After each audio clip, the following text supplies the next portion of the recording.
Let's move on to the second type. The second type is one-dimension arrays. Basically, an array that has zero-dimension arrays as its elements is called unidimensional or one-dimensional array. These are the most common and basic arrays in Python programming language. Let me show you that by taking an example. Let's take an example to create a one-dimensional array containing the values 1, 2, 3, 4, and 5.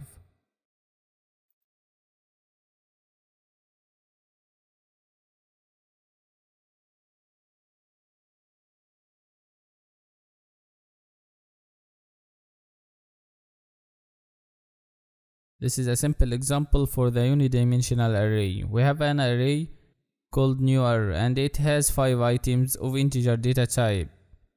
Okay, let's move on to another type of dimensional arrays. Let's talk about another level of dimensional arrays in NumPy. We are gonna talk about the two-dimensional arrays. An array that has one-dimensional arrays as its elements is called a two-dimensional array. These are often used to represent matrix or second-order tensors. So let's see that in action.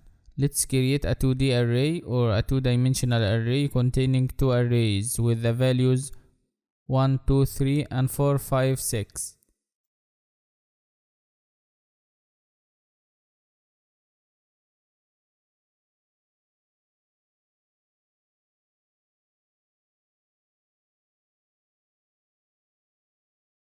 This is a simple example for the two-dimensional array. We have two dimensions in this array. The first dimension has the index 0 and it has 3 items 1, 2, and 3. The second dimension, it has also 3 items 4, 5, and 6 and it has the index 1.